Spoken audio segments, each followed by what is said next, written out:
কিরণদা, এক মিনিট। আপনার সাহস কি করে হলো আমাদের ব্যালকনিতে রোজ নোংরা জল ফেলার? দাদা আমি তো গাছে জল দিই, হয়তো ভুল করে আপনার বারান্দায় চলে গেছে। ভুল একদিনই হয়, রোজ হয় না। দাদা আমায় ক্ষমা করে দিন। ক্ষমা করার ব্যাপার নয়, আগামীকাল থেকে ওই গাছগুলো ওখানে যেন না থাকে। আরে এটা কি কথা বলছেন দাদা? ফুলের টব ব্যালকনিতে রাখবো না তো কি মাথায় নিয়ে ঘুরে বেড়াবো? চোরের মায়ের আবার বড় গলা। আমি কালকেই সেক্রেটারির কাছে তোমার নামে অভিযোগ করব। আরে কি করবে ও আমার? আরে জান বলে দিন, যা করতে পারে করে নিক। আরে ও মাই গড।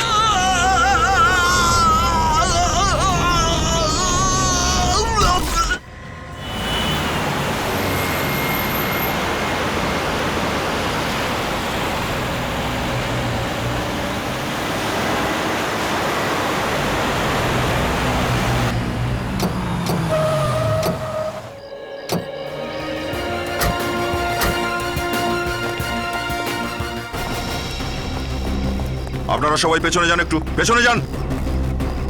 ফোন কে করেছিল এখান থেকে? স্যার আমি ফোন করেছিলাম আপনাদের। এই লোকটাকে চেনেন আপনি? না স্যার আমি চিনি না, আর লোকটা আমাদের বিল্ডিং এরও না। এই বিল্ডিং এর নয়? না স্যার। স্যার মনে হচ্ছে লোকটা মুখ থুবড়ে পড়েছে এখানে। লাফানোর সময় মনে হয় ওর মুখটা নিচের দিকেই ছিল, একেবারে থেতলে গেছে, কেউ চিনতেই পারবে না। লাফানোর সময় মানে? তুমি শিওর হচ্ছ কি করে শুধু এই বডিটাকে দেখে যেই লোকটা আত্মহত্যা করেছে? হতেও তো পারে একে কেউ ধাক্কা দিয়ে ফেলে দিয়েছে। তাহলে এবার জানতে কি করে পারবো স্যার? জানতে ঠিকই পারবো ফ্রেডি। প্রথমে এই লাশটা বিল্ডিং থেকে কত দূরে পড়ে আছে সেটা মেপে নাও, তার থেকেই বোঝা যাবে যে এই লোকটা নিজে থেকেই লাফিয়ে পড়েছে নাকি কেউ ধাক্কা দিয়ে ফেলে দিয়েছে একে। Yes sir. এই লোকটাকে উপর থেকে নিচে পড়তে দেখেছিলেন? ইয়েস স্যার, অ্যাকচুয়ালি ওনার সঙ্গে আমার ঝগড়া হচ্ছিল, হঠাৎ ওপর থেকে বাঁচাও আওয়াজ শুনতে পেলাম। যখন ওপরের দিকে তাকালাম সেই মুহূর্তে এই লোকটা ওপর থেকে নিচে মুখ থুবড়ে পড়লো। আপনিও কি দেখেছিলেন এই লোকটাকে ওপর থেকে পড়তে? হ্যাঁ স্যার দেখেছি। স্যার পকেটে কিচ্ছু নেই স্যার, খালি। বিল্ডিং এর থেকে 22 ফুট 9 ইঞ্চি দূরে পড়ে আছে লাশটা। 22 ফুট 9 ইঞ্চি? আমার মনে হচ্ছে না ফ্রেডি এই লোকটা আত্মহত্যা করেছে। এ যদি আত্মহত্যাই করে থাকতো তাহলে লাশটা বিল্ডিং এর আরো কাছে পড়তো, আর যদি কাউকে ধাক্কা দিয়ে ফেলা হয় তাহলেই লাশ এরকম দূরে এসে পড়ে।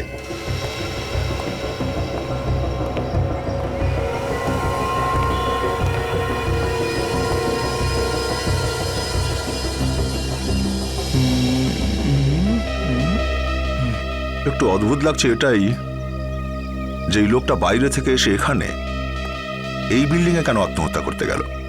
স্যার হ্যাঁ স্যার আপনাকে আমি কিছু বলতে চাই। হ্যাঁ বলো, কি ব্যাপার? আমি এই লোকটাকে দেখেছি স্যার। দেখেছিলে? কোথায়? এই বিল্ডিং এর মধ্যে ঢুকছিল, এই ধরুন প্রায় 2 ঘন্টা আগের কথা হবে। আচ্ছা উনি কি একা ছিলেন নাকি ওনার সঙ্গে আরো কেউ ছিলেন? একাই তো ছিল, কিন্তু হ্যাঁ ওর হাতে একটা ব্রিফকেস ছিল। তাহলে গেল কোথায় ব্রিফকেসটা? সেটা তো জানি না। আপনারা পড়ার সময় এর হাতে ব্রিফকেস দেখেছিলেন? না স্যার। আর তুমি? না তো স্যার হয়তো হতে পারে যে এই লোকটা ব্রিফকেসটা বিল্ডিংয়ে কোথাও রেখে দিয়েছে। হয়তো উনি এখানে এসেছিলেন কারোর সঙ্গে দেখা করতে, তাকেই হয়তো দিয়ে দিয়েছে। ছাদেও তো থাকতে পারে স্যার, লাফ দেওয়ার আগে কোনায় কোথাও রেখে দিয়েছিল হয়তো। হতেও পারে। বিবেক, লাশটাকে ফরেন্সিক ল্যাবে পাঠাবার বন্দোবস্ত করো। আচ্ছা তুমি ওই ব্যাগটাকে চিনতে পারবে তো? আগে চিনতে পারবো। ওকে।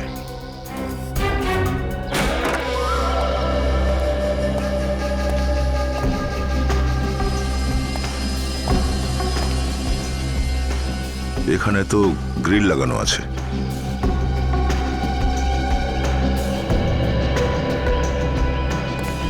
এই দেওয়ালের হাইট যা দেখছি তাতে এটা টপকে লোকটাকে ফেলে দেওয়া অসম্ভব।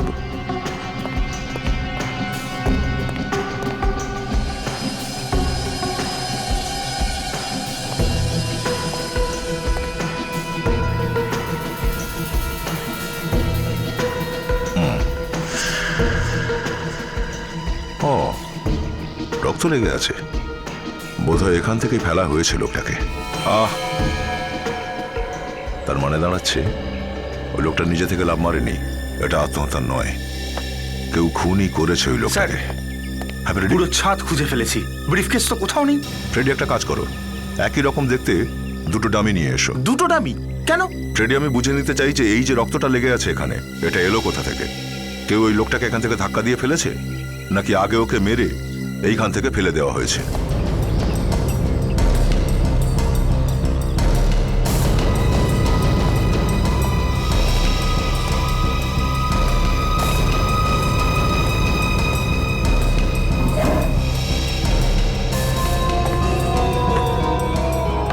এটা কি সেই ব্যাগটাই?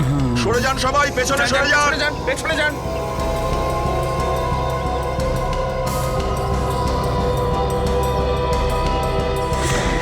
দেখলে ফ্রেডি, যদি লোকটা নিজের থেকে লাফ মারতো তাহলে এইরকম বিল্ডিং এর কাছাকাছি পড়তো। এবার দেখে নি একবার এই দ্বিতীয় ডামিটা কতদূর গিয়ে পড়ে। একে একটু ধাক্কা দিয়ে ফেলা যাক। সরে যান, পেছনে সরে যান সবাই। পেছনে যান, পেছনে।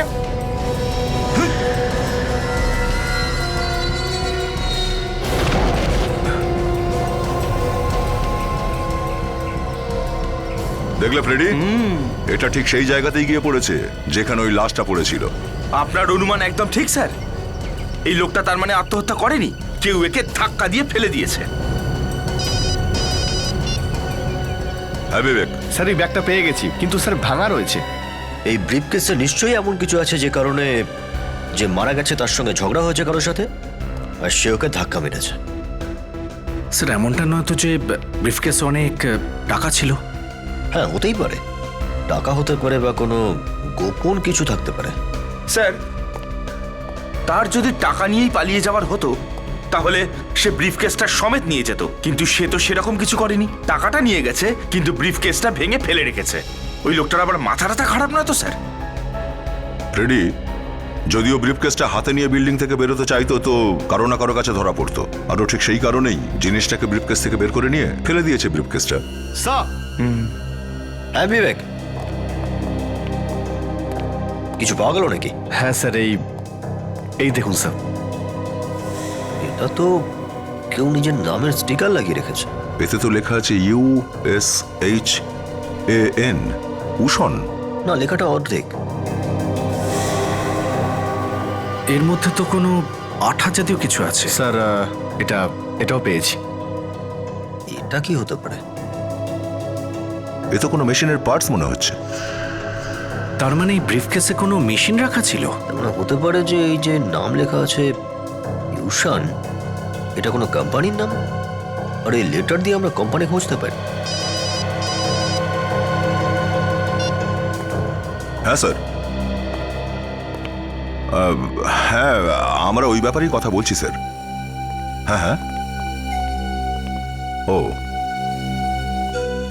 ঠিক আছে স্যার, কোনো কিছু জানতে পারলেই আমরা আপনাকে অবশ্যই জানাবো। ওকে স্যার, ইয়া ঠিক আছে। এসিপি স্যারের ফোন ছিল দিল্লি থেকে। MMS ওয়ালা খুনের ব্যাপারে জানতে চাইছিলেন, কিছু জানতে পেরেছি কি না? MMS এর খুনিরা তো ঝামেলা করে রাখছে সব জায়গায়। এসিপি স্যার আরো বলছিলেন যে দিল্লিতে এই খুনিটাই একজন মিউজিক ডিরেক্টরকে খুন করে দিয়েছে। মাই গড, প্রথমে অ্যাক্টর, তারপর সিঙ্গার, আর এখন মিউজিক ডাইরেক্টর। এই খুনি টিভি আর সিনেমার লোকেদের পিছনে পড়েছে নাকি? কিন্তু স্যার, এই MMS এর অর্থটা কি? MMS এর মানেই মৃত্যু। খুনি যাকে যাকে মারতে চায় তাদের MMS বানিয়ে নেয়। স্যার এটা তো খোলাখুলি চ্যালেঞ্জ খুনের। এসিপি স্যার আরো বলছিলেন যে দিল্লি আর চেন্নাইয়ের পরে এবারও নজর পড়েছে মুম্বাইয়ে। রাগিনী MMS? রাগিনী এমএমএস? স্যার এই নামের তো একটা ফিল্ম আছে যেটা 13ই মে রিলিজ হচ্ছে।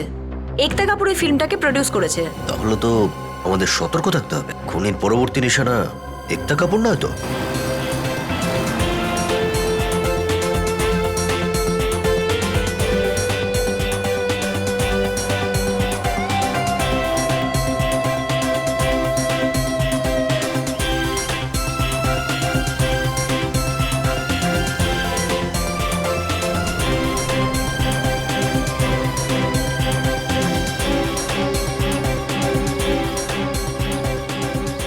মহেশ স্যার, আশপাশটা আরো ভালো করে দেখে নাও।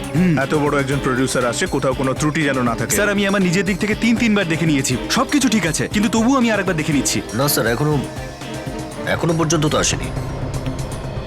আমরা ওখানেই আছি। ইয়েস স্যার, এমনিতে একতা ম্যাডামকে বলে দিয়েছি যে একটু সতর্ক থাকতে হবে ওনাকে। হ্যাঁ, ইয়েস স্যার। ওকে ওকে, আমি ফোন করে দেবো স্যার। Okay sir. সব জায়গায় খুব ভালোভাবে নজর রাখতে হবে আমাদের। খুনি যেমন চালাক তেমন ভয়ঙ্কর, বুঝলে?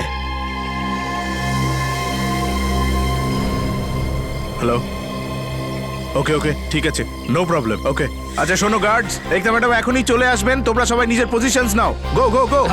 যাচ্ছি স্যার।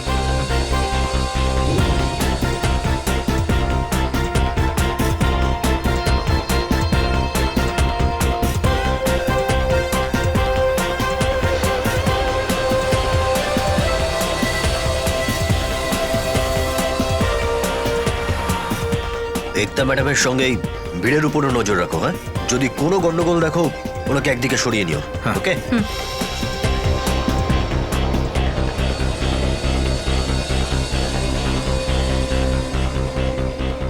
ম্যাডাম ম্যাডাম ম্যাডাম একটু বলুন ম্যাডাম। ম্যাডাম ম্যাডাম ম্যাডাম আপনার স্টোরিটা কি এবারে দেখুন এগুলো সব এখানেই জিজ্ঞেস করবে নাকি ভিতরে? ম্যাডাম কিছু তো বলুন, গল্পটা কি ম্যাডাম? ম্যাডাম ভিতরে যে কথা বলছি। ম্যাডাম ম্যাডাম আপনার ফিল্মের ব্যাপারে কিছু বলুন ম্যাডাম। কিছু যদি বলেন প্লিজ প্লিজ প্লিজ ম্যাডাম। আমার আসতে কি দেরি হয়েছে? না না একেবারেই নয়, আপনি যখনই আসবেন সেটাই তো সঠিক সময় ম্যাডাম। আসুন প্লিজ আসুন।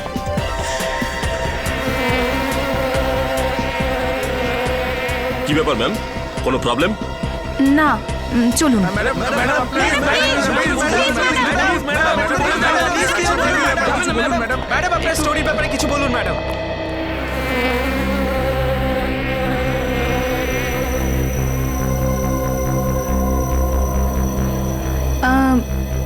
তুমি এই আওয়াজটা শুনলে? কিরকম আওয়াজ? কেমন একটা ভনভন, মাছির ভনভন করার শব্দ। অদ্ভুত একটা শব্দ। না ম্যাডাম। শুধু আমি কেন শুনতে পাচ্ছি? হ্যাঁ, চলো। Please madam. সাবজেক্টটা কি একটু বলে যান ম্যাডাম।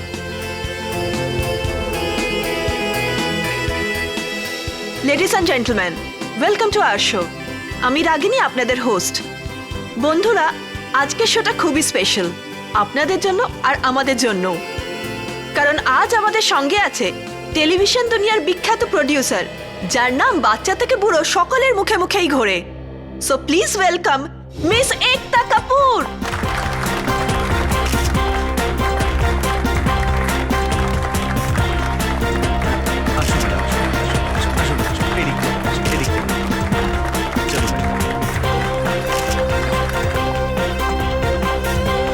আসুন madam. Hello ma'am, nice to meet you. Welcome to our show. আমাদের শোতে আসার জন্য অনেক অনেক ধন্যবাদ। আমাকে এখানে ডেকেছেন তার জন্য অসংখ্য ধন্যবাদ। প্লিজ।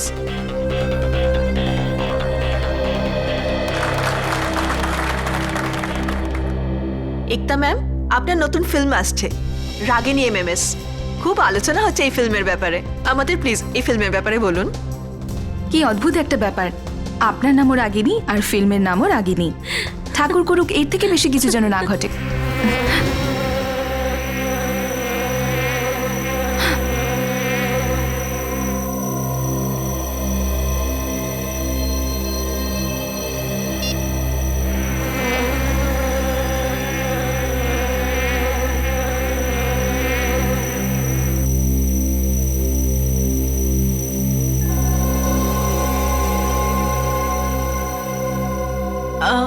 কি হয়েছে একতা ম্যাম?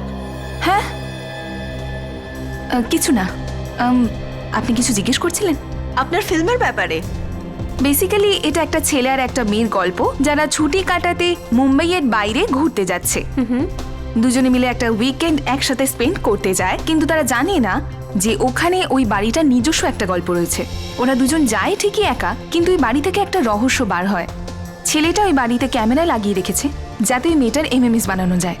ছেলেটাও এটা জানতো না যে বাড়ির একটা আলাদা গল্প আছে, আর ওই দুজনের সঙ্গে একজন তৃতীয় ব্যক্তি আছে, আর এই সব কিছু ওই ক্যামেরায় রেকর্ড হয়। তার মানে ক্যামেরা সবকিছু রেকর্ড করে নিচ্ছে? হ্যাঁ, ক্যামেরায় সব রেকর্ড হয়ে যায়। ক্ষমা চাইছি, কিন্তু 2 থেকে 3 কি করে হলো? ওই বাড়িতে একটা অদ্ভুত শক্তি আছে, একটা আত্মা, যা ওই দুজনই জানে না, কিন্তু ক্যামেরায় ওটা ধরা পড়ে। ওয়াও, আমরা শুনেছি যে আপনার এই ফিল্মটা সত্যি ঘটনার উপর বেস করে তৈরি। দেখুন, একটা মেয়ে ছিল যার সঙ্গে এসব হয়েছে। ওর সঙ্গে একটা ভুতুড়ে কাণ্ড ঘটে, আর ওই ঘটনাটা আমি সবার সামনে আনতে চাই। ওটা থেকেই তৈরি হয়েছে রাগিনী এমএমএস।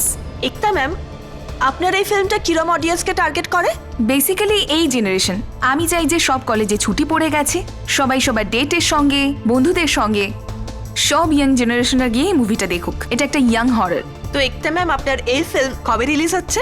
শুক্রবার 13 তারিখে। বলা হয় শুক্র রাহু এক হয় আর আত্মারা ঘোরাঘুরি করে।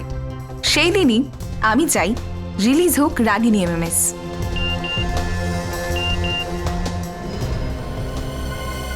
শুক্রবার 13 তারিখে। বলা হয় শুক্র রাহু এক হয়। ও মাই গড, খুনি এখানেই আছে। সেই মুহূর্তে রাগিনী MMS বানিয়েছে আর আমাকে পাঠিয়ে দিয়েছে। বেস্ট অফ লাক আপনার নতুন ফিল্মের জন্য। Thank you so much. এই যে ফুটেজটা এই দিক থেকে রেকর্ডিং করা হয়েছে, তার মানে খুনি স্টেজের ওই এরিয়াতেই থাকবে। আপনাকে অনেক শুভেচ্ছা। Thank you so much. ভগবান করে আপনার এই ছবিটা সব জায়গায় হিট হোক। আরে ওকে রাগিনী, আরে ওকে দেখতে ম্যাডাম, আপনি একটু পিছিয়ে যান প্লিজ। স্যারের গলায় তো আঁচড় রয়েছে। আঁচড়? ভিড়ের সুযোগ বুঝে খুনি তার কাজ করে দিয়েছে। সচিন, সব দরজা বন্ধ করে দাও, কাউকে বাইরে বেরোতে দেবে না। রেডি? ওদিকটা দেখো। সরে যান, সরে যান, সরে যান। স্যার অজ্ঞান হয়ে গেছে। অজ্ঞান হয়ে গেছে? অ্যাম্বুলেন্স রাখো, এক্ষুনি হাসপাতালে নিয়ে যাও। এই তো ম্যাডাম, আপনি ঠিক আছেন তো? হ্যাঁ, আমি ঠিক আছি। একদম চিন্তা করবেন না, সিআইডি আপনার সঙ্গে আছে। Thank you. আপনি এটা বলুন যে আপনার সাথে কি হয়েছিল, এত চিৎকার করলেন কেন? আমি এখানে বসেছিলাম, ইন্টারভিউ চলছিল আর একটা অদ্ভুত আওয়াজ আমার কানের মধ্যে আসছিল। তারপর আমি জানি না, কেমন আওয়াজ? একটা অদ্ভুত আওয়াজ ছিল। আর এই আওয়াজটা আমি গেট দিয়ে ঢোকার সময় শুনেছি। কি আওয়াজ? গেটেও? কিন্তু আওয়াজটা কেমন ছিল? একটা মাছির ভনভন করা শব্দ। মাছির ভনভন করা আওয়াজ? আপনি ঠিক দেখেছিলেন তো? না, কিন্তু আমি আমার মোবাইলে রেকর্ড করেছিলাম যাতে ওটা দেখা যায়। আমি ফুটেজটা দেখতে পারি? হ্যাঁ, একদম। এই দেখুন, এই যে কিছু তো আছে কিন্তু ব্লার হয়ে গেছে, পরিষ্কার দেখা যাচ্ছে না। আপনি আমার মোবাইলটা রাখতে পারেন? ওহ, থ্যাংক ইউ ভেরি মাচ। আমরা এটা অনেকটা সাহায্য পাবো, জানতে পারবো যে এটা আসলে কি। আপনি এখন যেতে পারেন। কোনো রকম প্রবলেম হলে আমাদের ফোন করুন। একদম। আপনি নিয়ে যান। Yes sir. প্লিজ।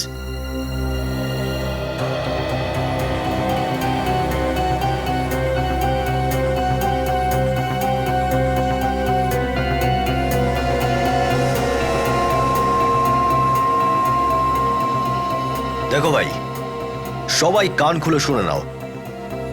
যতক্ষণ আমরা হামলাকারীর বিষয়ে জানতে না পারছি, কেউ এখান থেকে কোথাও যাবে না, সবাই এখানে থাকবে। কিন্তু স্যার, আমরা কিছু করেছি নাকি? কি করে বলবো কে করেছে? স্যার, আমি বলছি তো স্যার।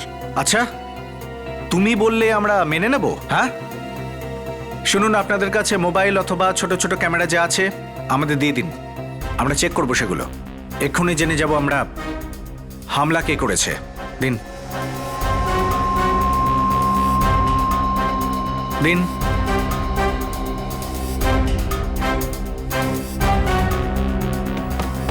হ্যাঁ, দিন।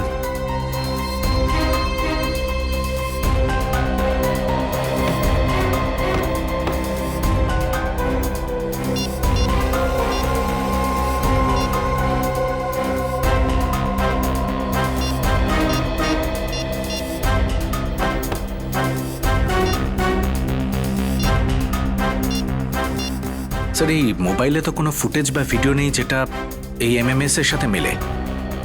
সেটাই তো। স্যার, আমি সমস্ত ক্যামেরা আর ইকুইপমেন্টস চেক করে নিয়েছি, ওখানে সেরকম কেউ কিছু করেনি। কিন্তু এই রাগিনীর গলায় যে আঁচড়ের দাগ রয়েছে, সেটা কি করে এলো? স্যার, আমার তো মনে হয় যে হামলা করেছে এখান থেকে পালিয়ে গেছে। তুমি বাইরে যাওয়ার সব রাস্তা বন্ধ করে দিয়েছিলে? হ্যাঁ স্যার, এখান থেকে কেউ বেরোতে পারবে না। একটা কাজ করো, বাইরে গিয়ে দেখো কিছু পাওয়া যায় কিনা। স্যার, কেউ তো এখান থেকে বাইরে বেরিয়েছে।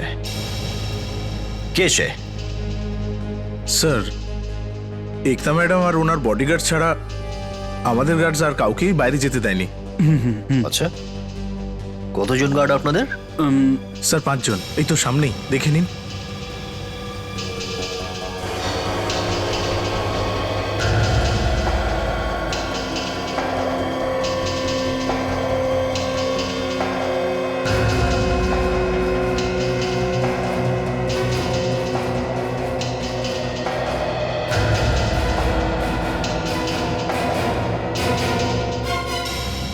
না না না না 5 জন গার্ডের থেকে বেশি গার্ড দেখেছি আমি এখানে।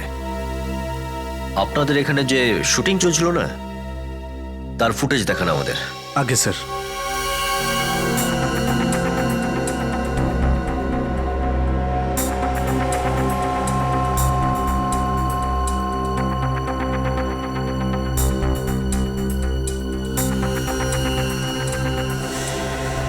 বাস দাঁড়ান। এটা কি? ওখানে 5 জন নয় 6 জন গার্ড আছে। কিন্তু স্যার এই গার্ডটা কোথা থেকে? সেটা তো আপনিই বলতে পারেন। কোত্থেকে এলো?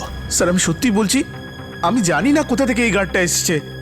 আশ্চর্য বিষয়, এই হামলাকারী গার্ডের ড্রেস পরে এসছে, তাই কেউ কিচ্ছু বুঝতে পারেনি। স্যার, স্যার এই দেখুন গার্ডের ড্রেস, এটা বাইরের ডাস্টবিনে পড়েছিল। স্যার সেরকমই হচ্ছে যেরকমটা আমরা ভেবেছিলাম। যে হামলা করেছিল সে গার্ডের ড্রেস ইউজ করেছিল। কিন্তু স্যার একটা ব্যাপার বুঝতে পারছি না, এই গার্ডের ইউনিফর্ম ওই হামলাকারীর কাছে এলো কি করে? সব জানতে পারা যাবে সচিন। এই ড্রেস যখন আমরা পেয়ে গেছি, এই ড্রেসই আমাদের ওর কাছে নিয়ে যাবে। হ্যাঁ ডক্টর সালুকে, কি আপনি করতে পারবেন না? স্যার এই লাশটার মুখটা এতটাই বিকৃত হয়ে গেছে, দ্বিতীয়বার তৈরি করা অসম্ভব। হ্যাঁ সারিকা, এর মুখটা আবার ঠিক করবো কি করে? দেখো, এর মুখের হাড়গুলো তো খুব বাজেভাবে ভেঙে গেছে। কোনো আকার তো থাকতে হবে না মুখের। কি হয়েছে ডক্টর সালুকে? কিছু দেখতে পাচ্ছেন কি এক্সরেতে? বস, এক্সরেতে শুধু হতাশা আর হতাশাই দেখতে পাচ্ছি। তার মানে মুখ দেখতে পাচ্ছেন না? একদম অসম্ভব। আরে কোনো না কোনো উপায় তো থাকবে। আরে কোনো উপায় থাকলে তো তৈরি করতাম। ডক্টর, মুখ যদি নাও বানানো যায়, আপনি এটা তো বলুন যে এর মৃত্যুটা হয়েছে কিভাবে, পড়ে গিয়ে না অন্য কোনো কারণে? স্যার আমরা ওর হাতে কয়েকটা আঁচড়ের দাগ পেয়েছি, এই দেখুন স্যার। আঁচড়ের দাগ? তার মানে মরবার আগেই কারোর সাথে এর হাতাহাতি হয়েছিল। হয়তো ও নিজেকে বাঁচানোর চেষ্টা করেছিল, আর তখনই এই আঁচড়টা লেগে গেছে। একদম ঠিক বস, এটাই হয়েছে। আর ওই হাতাহাতির সময় খনি একে ধাক্কা দিয়ে ফেলে দিয়েছে। রাগিনীর ব্যাপারে কিছু জানতে পারলেন? ওর ভাগ্যটা ভালো ছিল যে ও বেঁচে গেছে, না হলে খুনি তো কোনো চেষ্টাই বাকি রাখেনি। রাগিনীর গলাতেও আঁচড়ের চিহ্ন আছে, কিন্তু একটা বিশেষ কথা, ওই আঁচড়েও হসপিটালের লোকেরা বিষ পেয়েছে। বিষ পেয়েছে? কিন্তু এই বিষটা এলো কোত্থেকে? আমরা তো ওখানেই ছিলাম। সেইটাই জানার চেষ্টা করছি অভিজিৎ। বিষ খনির নোকের মধ্যে আগেই লেগেছিল না ওটা পরে লাগানো হয়েছে? আচ্ছা, এই একতা যে মোবাইলটা দিয়েছিল তার ফুটেজ দেখে কিছু জানা গেল কি? হ্যাঁ, চেক করেছি, কিন্তু বিশেষ কিছু পাওয়া যায়নি। ওই ভিডিওতে কিছু দেখা যায়নি? কিন্তু দেখা যাচ্ছে, পরিষ্কার দেখা যাচ্ছে না। আরে আওয়াজ আছে না ওই মাছি ভনভন করার, ওটা থেকে কিছু জানা গেল? আরে ওটা মাছিই নয়। হ্যাঁ, এই দেখো শুরু হয়ে গেছে। মাছির ভনভন করার আওয়াজ রয়েছে, আর উনি বলছেন মাছি নাকি নেই। আরে ওই যে মাছিটা ছিল ওটা আসল মাছি নয়, নকল মাছি। আর ওই যে আওয়াজটা ছিল সেটা সেই কারণে যে ওর পাখার নিচে একটা ছোট্ট মোটর লাগানো ছিল। ও, ওটা মোটরের আওয়াজ ছিল? একদম। মোটর খুঁজে বের করতে হবে। খুঁজে বার করতেই হবে, তবেই জানা যাবে যে রাগিনীর উপর হামলা কি করে হয়েছিল। ওই যে কোম্পানিগুলো ছোট ছোট মোটর বানায়, সেখানে খোঁজ করি চলো। হ্যাঁ, খোঁজ করো। আর একটা কথা, এত ছোট মোটর বানাতে সবাই পারে না। এই নকল মাছিটা এত তাড়াতাড়ি উঠছিল যে ক্যামেরাতেও ধরা সম্ভব হয়নি স্যার। নকল মোটর, নকল মাছি। আমি তো আজ অবধি এমন কোনো মেশিন চোখেও দেখিনি যেটা মাছির মতো শব্দ করে। ফ্রেডি, মার্কেটে নতুন নতুন টেকনিক এসেছে, এমন এমন মোটর তৈরি হয়েছে যে নতুন নতুন আওয়াজ বের করে। হ্যাঁ, কিছু জানা গেল ওই কোম্পানিগুলোর বিষয়ে যারা মোটর বানায়? হ্যাঁ স্যার, 5টা নাম পেয়েছি। Toys today, MK company, super toys, Kulbhushan and sons, magic car toys. এক মিনিট সচিন, আরেকবার পড়ো তো। এই toys today, MK company, super toys, Kulbhushan and sons, magic car toys. Kulbhushan and সন্সের শেষ 5 অক্ষর সেটাই যেটা ওই ব্রিফকেসে লেখা ছিল, উষণ।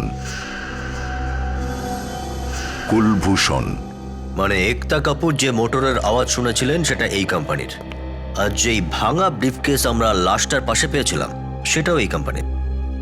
তার মানে এই দুটো কেস একে অপরের সঙ্গে জড়িত নয় তো? অভিজিৎ, কুলভূষণ অ্যান্ড সন্স কোম্পানিতে গিয়ে দেখতে হবে একবার। ওখান থেকে জানতে পারা যাবে এই মাছির আওয়াজ করা মোটরের ব্যাপারে।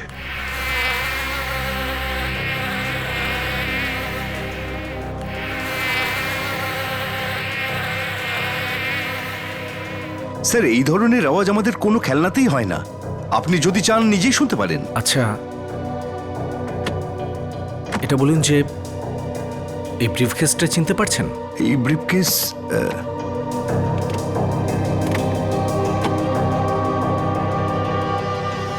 হ্যাঁ, এই ব্রিফকেসটা তো আমার বাবার। যখন উনি কোম্পানি শুরু করেন তখন উনি কিনেছিলেন।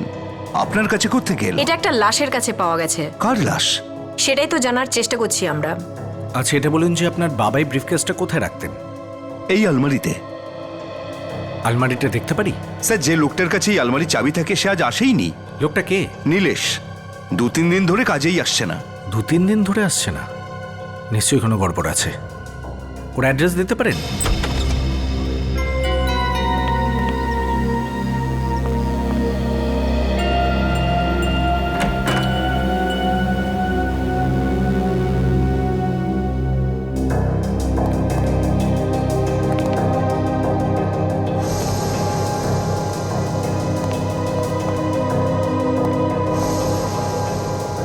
বাড়ির মধ্যে নেই তো গেল কোথায়? স্যার, আমি ওদিকটা দেখছি।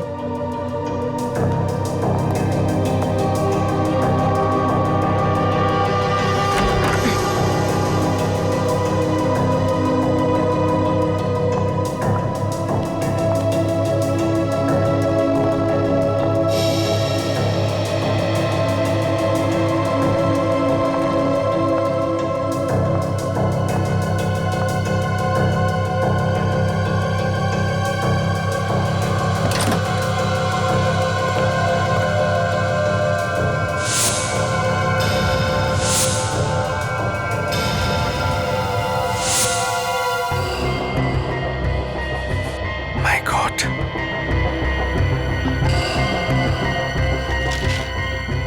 Robotic fly? স্যার, তার মানে এখানে এই সমস্ত বানানো হয়? না কাজল, সব নয়, শুধু এই রোবোটিক মাছি, এগুলো দিয়ে খুন করা হয়। স্যার, এই দেখুন, এই বিষাক্ত পিন দিয়ে খুন করা হচ্ছিল। কারণ খুব সহজেই কাজটা হয়ে যাবে আর কেউ কিছু জানতেও পারবে না। স্যার, তার মানে একতা কাপুরও এই রোবোটিক মাছির আওয়াজ শুনেছিল। হ্যাঁ কাজল, আর এর বাইরে ওই 3 জন সেলিব্রিটির খুনও এই মাছিই করেছে। কিন্তু এটাকে চালানো হয় কিভাবে? কাজল, কিছু না কিছু তো থাকা উচিত।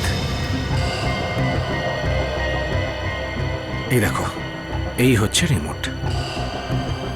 এর মানে নীলেশ খুনটা করেছে? হ্যাঁ কাজল, সব প্রমাণ তো নীলেশের বিরুদ্ধেই যাচ্ছে।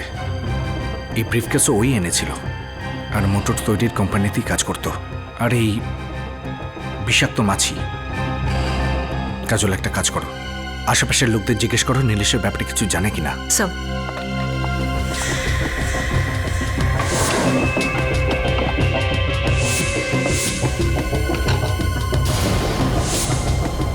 স্যার। হ্যাঁ কাজল, কি হয়েছে কাজল? এই দেখুন, টায়ারের ছাপ।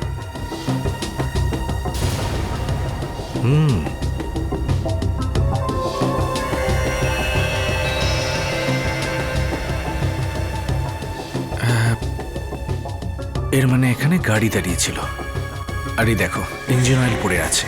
মানে নীলেশের কাছে গাড়ি আছে, আর গাড়ির থেকে কিছু জানা যেতে পারে। নাম্বার, একবার যদি গাড়ির নাম্বারটা পেয়ে যাই তাহলে ব্যাপারটা খুব সহজ হয়ে যায়। একটা কাজ করি, আশেপাশের লোকদের জিজ্ঞেস করি, হয়তো ওরা জানে নীলেশের গাড়ির ব্যাপারে। শুনুন দাদা, এই নীলেশকে চেনেন আপনি? আগে হ্যাঁ, আমি চিনি, পাশেই থাকে। আপনারা? আমরা সিআইডি থেকে। ও, সিআইডি। বলুন, আপনাদের জন্য আমি কি করতে পারি? আপনার নীলেশের গাড়ির নাম্বার মনে আছে? গাড়ির নাম্বার তো জানি না, কিন্তু ওর কাছে সিলভার কালারের গাড়ি আছে। গাড়ির ব্যাপারে আপনি আর কিছু বলতে পারবেন? ও কিছুদিন আগে গাড়িটাকে মেকানিকের কাছে নিয়ে যাচ্ছিল, বলছিল যে ইঁদুরে তার কেটে দিয়েছে। কোথায় সেই গ্যারেজ? আচ্ছা দাদা, এখানে কোনো মালিক টালিক কেউ আছে নাকি এমনি কাজ চলছে? কি সব বলছেন দাদা? আছে তো, ওই যে ওখানে যান। সব ঠিক আছে, সব ঠিক আছে, চল রাখছি, বাই বাই বাই। হ্যাঁ দাদা বলুন, কি করতে পারি? আচ্ছা, গাড়ি খারাপ হয়ে গেছে? কোথায় আপনাদের গাড়ি? নীলেশ গাড়ি নিয়ে গেছে? মানে নীলেশ তো কিছুদিন আগে গাড়ি নিয়ে এসেছিল। হ্যাঁ স্যার, এসেছিল। আপনি চেনেন নীলেশকে? ম্যাডাম, খুব ভালো করে চিনি, উনি আমাদের রেগুলার কাস্টমার। কিন্তু আপনারা? আমরা সিআইডি অফিসার। সিআইডি লোক? আগে হ্যাঁ, সিআইডি অফিসার। নীলেশের গাড়ির নাম্বার মনে আছে তো? স্যার আমার নাম্বারটা মনে নেই, কিন্তু আমরা একটা কাস্টমারদের রেজিস্টার মেনটেন করি, ওর মধ্যে নিশ্চয়ই লেখা থাকবে। এক্ষুনি আনাচ্ছি। সতীশ, রেজিস্টার খাতাটা নিয়ে আয় তো।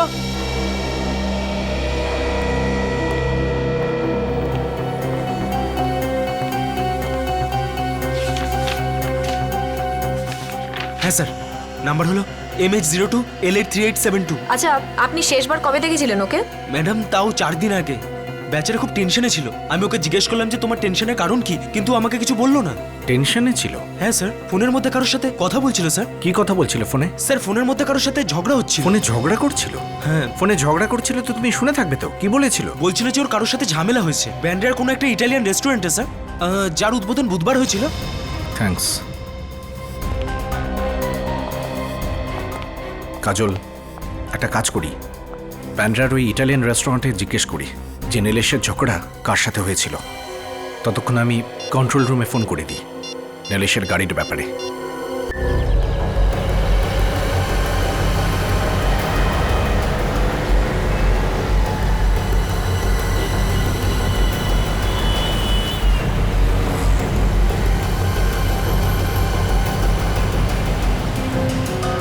স্যার, কন্ট্রোল রুম থেকে এটা জানতে পারা গেছে যে নীলেশের গাড়ি এখানে দাঁড়িয়ে রয়েছে।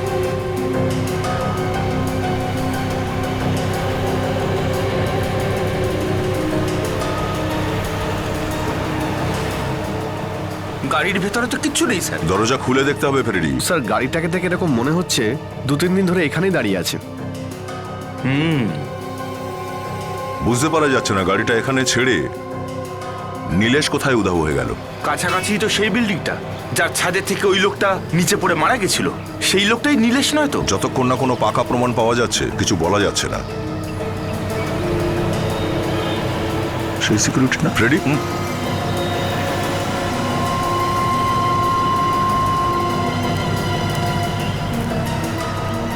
তুমি এখানে ডিউটি করো নাকি?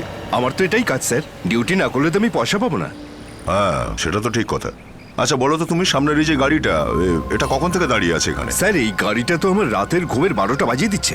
2 দিন হয়ে গেল এখানেই দাঁড়িয়ে আছে। কে দাঁড় করিয়ে রেখে গেছে কিছু জানো তুমি? একটা লোক গাড়ি থেকে বেরোয়, তারপর সামনের বিল্ডিং এ ঢুকে যায়। সোসাইটির লোকেরা আমার সাথে রোজ ঝগড়া করে, জানো এটা আমারই কাজ। আচ্ছা, ওই লোকটাকে দেখতে কেমন ছিল? মানে মুখটা কেমন দেখতে? স্যার, সেইভাবে আমি খেয়াল করে দেখিনি, তবে ওনার হাতে আমি একটা ব্রিফকেস দেখতে পেয়েছিলাম। ব্রিফকেস? হ্যাঁ স্যার। আচ্ছা, একটু এই ছবিটা দেখো তো। এই লোকটাই ছিল নাকি? স্যার, ইনি হতেও পারেন, তবে নিশ্চিত করে বলতে পারবো না।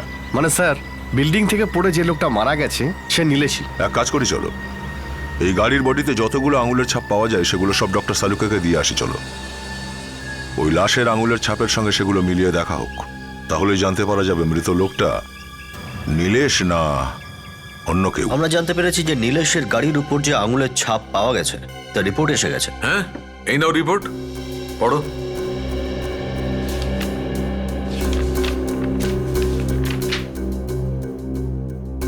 হ্যাঁ, এটা এটা কি করে হতে পারে? এ ব্যাপারে আমি কিছু করতে পারবো না অভিজিৎ, রিপোর্ট তো তোমার সামনে।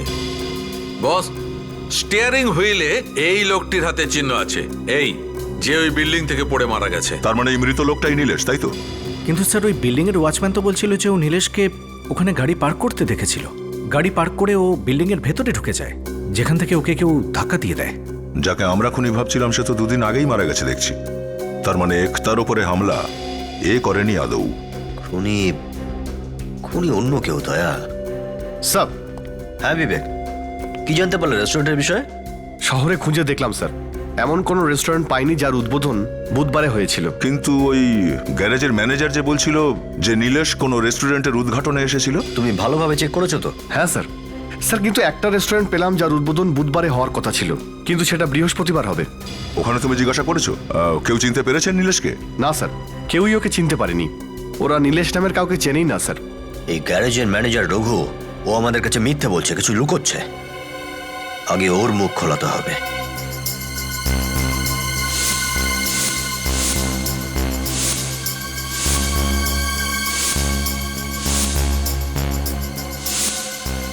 কোথাও তোমার বস দেখা যাচ্ছে না? কি জানি স্যার, আমিও দেখিনি অনেকক্ষণ।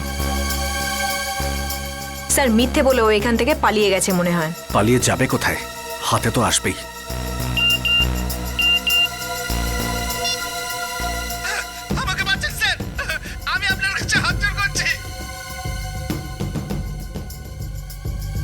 হলো আমার পার্টনার সমীর।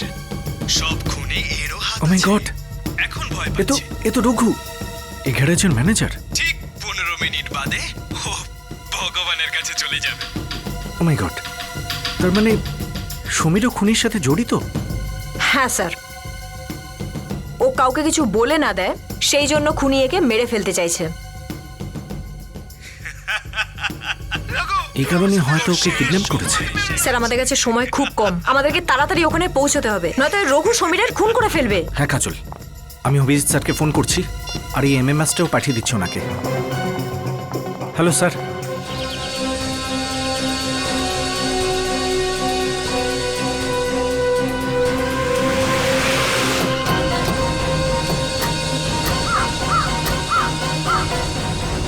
জায়গাটা তো এটাই, এমএমএসে যেটা দেখা গিয়েছিল।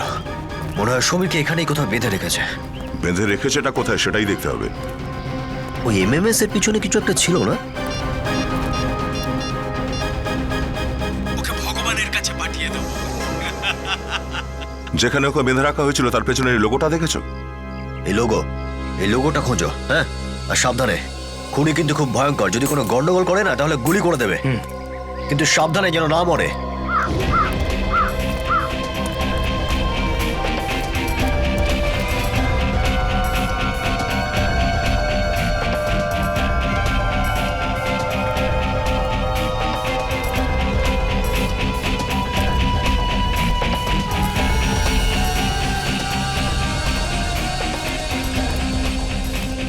এমএমএস পাঠিয়েছে প্রায় 12 মিনিট হয়ে গেল। আমার হিসেবে আর 3 মিনিট আছে ওকে বাঁচানোর জন্য। কিন্তু স্যার ও খুনগুলো করছে কেন? মরার আগে মানুষকে কেমন ভাবে ছটফট করে সেটা দেখার একটা নেশা হয়ে গেছে ওর। সেটা দেখতে ওর খুব ভালো লাগে মনে হয়। মিলটা দেখে খুব পুরনো মনে হচ্ছে তো স্যার। সেই জন্যই তো জং লাগা মেশিন পড়ে আছে।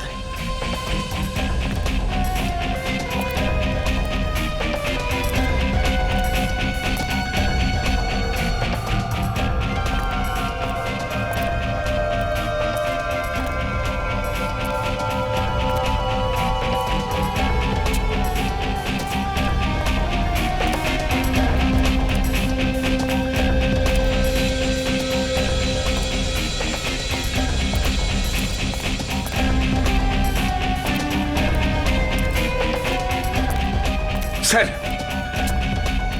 ওই দেখুন সেই লোগো। এখানে কোথাও হতে হবে। দয়া, ওই যে লোগোটা, এদিকে এদিকে।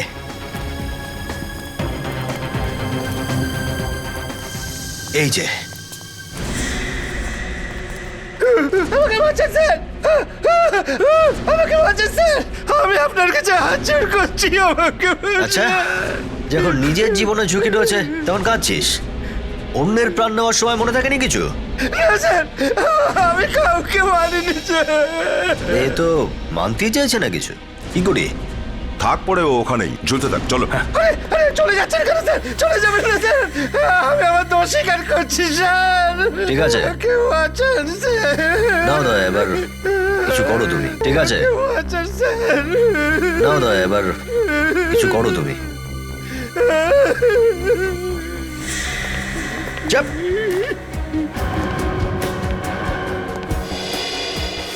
বিবেক। Yes sir.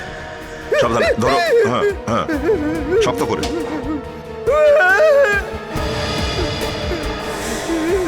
মানতে হবে এই সিআইডির লোকেদের ঠিক সময়ে পৌঁছে গেছে।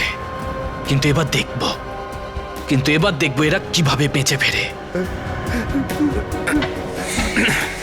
Thank you so much sir, আপনারা আমার জীবন বাঁচিয়েছেন। ব্যাস, ড্রামা বন্ধ কর। এবার বল সে কোথায় যে এসব করেছে? আপনারা এখানে আসার আগে এখানেই কোথাও ছিল। এখানে ছিল? রেডি, ধরে রাখো ওকে। আমি কিছু করিনি কিন্তু স্যার।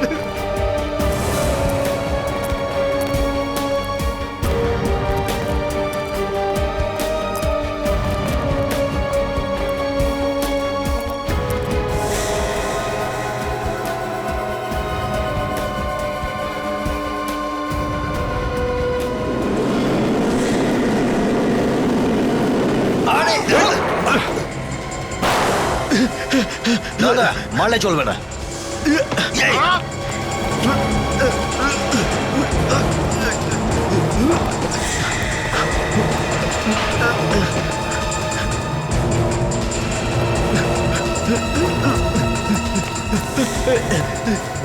আরে না না, আমাকে ছেড়ে দিন, আমাকে মারবেন না, ছেড়ে দিন। এভাবে কথা না বলে কোথায় পালাচ্ছিস তুই?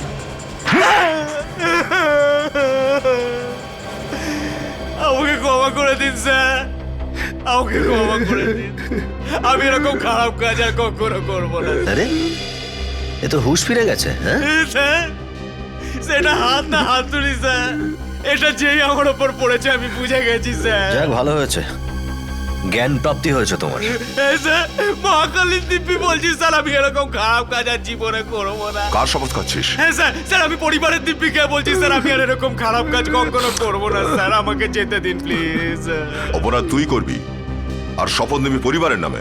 হ্যাঁ, কেন মারতিস তুই নির্দোষ লোকগুলোকে? কেননা স্যার ওদেরকে মারার আগে ওরা যখন ছটপট ছটপট করতো না, আমার খুব ভালো লাগতো স্যার সেটা দেখে। মানুষটা তুই শয়তান, আর নিজের সঙ্গে এটাকেও তুই শয়তান বানিয়ে দিয়েছিস। হ্যাঁ স্যার, এই সৌমিরি আমাকে এমএমএস বানিয়ে পাঠাতো স্যার। না স্যার, আমি কিছু করিনি স্যার, ও আমাকে ফাঁসাচ্ছে স্যার, আমাকে টাকার লোভ দেখিয়েছিল, ও আমাকে ফাঁসিয়ে দিয়েছে স্যার। এ লোক দেখালো আর তুই ফেসে গেলি? হ্যাঁ, তুই এমএমএস বানাতিস আর এ মানুষকে খুন করতো। হ্যাঁ স্যার, আমি ওদের সবাইকে খুন করতাম স্যার। আমি দূরে বসে অটোমেটিক রোবোটিক মাছিটাকে অপারেট করতাম স্যার, যার মধ্যে একটা বিষাক্ত পিন ছিল স্যার। তোরা নীলেশের খুন কেন করেছিস? কেননা স্যার নীলেশই আমাকে অটোমেটিক রোবোটিক মাছিটা বানিয়ে দিয়েছিল, কিন্তু আমার এটা সন্দেহ হয়ে গেছিল যে ও সিআইটিকে সব কথা খুলে বলে দেবে স্যার। এর জন্যই আমি ওকে মেরে ফেললাম স্যার। একতা কাপুরের উপরও তুই হামলা চালিয়েছিলি না? হ্যাঁ, আমি একতা ম্যাডামের ওপরও আমি হামলা চালিয়েছিলাম স্যার, কিন্তু যখন ওখানে ঝামেলা শুরু হয়ে গেল তখন আমি সুযোগ বুঝে ওখান থেকে পালিয়ে গেছিলাম, আমাকে ক্ষমা করে দিন। তিনটে খুন করেছিস তোরা দুজন, একজন মজা লোটার জন্য আর দ্বিতীয়জন টাকার জন্য। এবার জীবনভর তুই জেলে বসে শুধু টাকা গোনা, তুমি মজা করো, ফাঁসির অর্ডার আসা অবধি।